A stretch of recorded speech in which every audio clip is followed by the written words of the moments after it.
And I enjoy the fun and the competitiveness in it.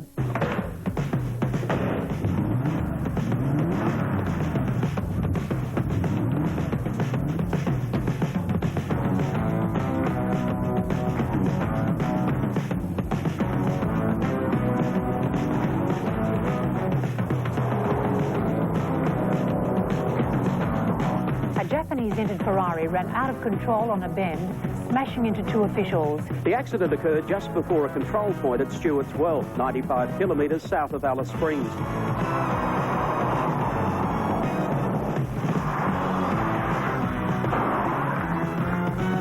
I got a trophy and I got $2,500 prize money, which I was a bit disappointed in. I've been driving all night, my hands wet on the wheel.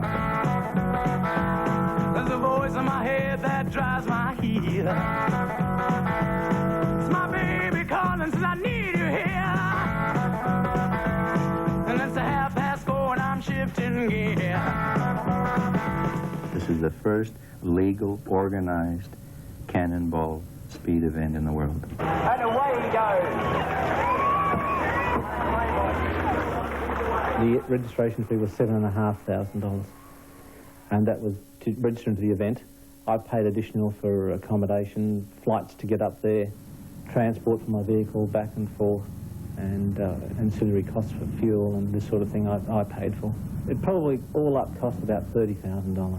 This Maserati costs about $220,000, so it's a slightly expensive toy. Life in the fast lane, surely make you lose your mind. Life in the fast lane.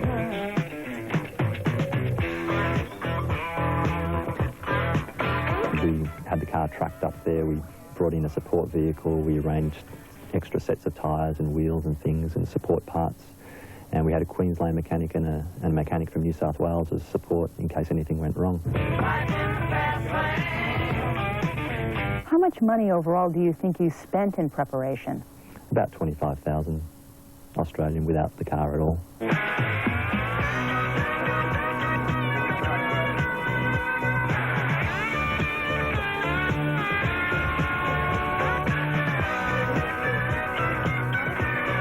It's guaranteed not to rain. 35 degrees here is just wonderful. The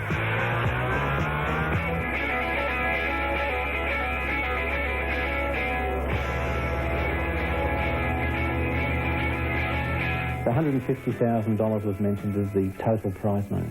The organisers sent us newspaper articles that said there was $150,000 prize money. We were also told there was prize money. We didn't know how much.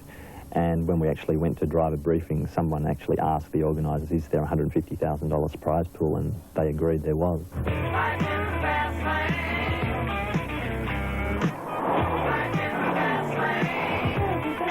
All the time. And the plan was that everybody did enjoy themselves, and I'm sure they will.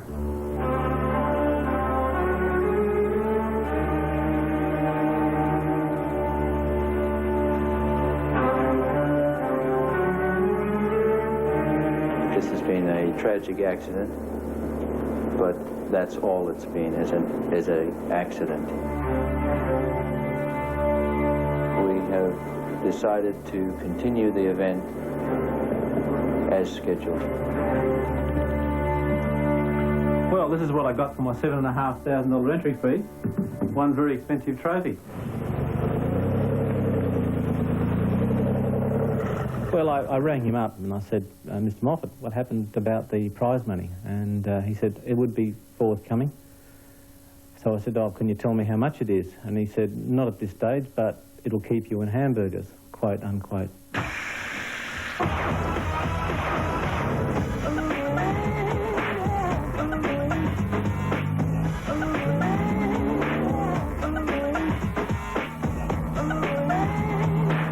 Well, my reaction was that I thought it was a joke. I looked at the cheque and thought, like, this is pathetic. And we immediately went and rang up Conrad just out of interest to see what he'd won. And he told us he'd won $2,500, and I think that was an even bigger joke. Did you contact Allan Moffat after that? No, I didn't. I realised that this was the prize money, so I contacted my solicitor.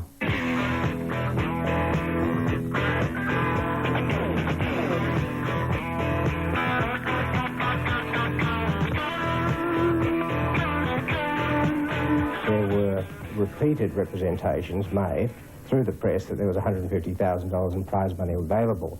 And one would have thought that if that money wasn't available, that there was enormous opportunity for the organisers to disabuse people of false notions.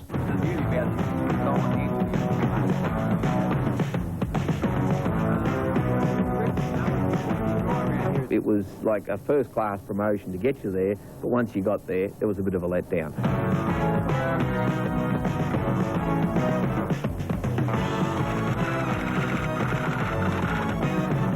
It was an expensive venture for me. I did get sponsorship, which helped, but the bottom line is if you make an agreement to pay someone prize money, you expect to come up with the goods. I feel cheated or duped, and I think that Mr. Moffat should account for himself and pay that money.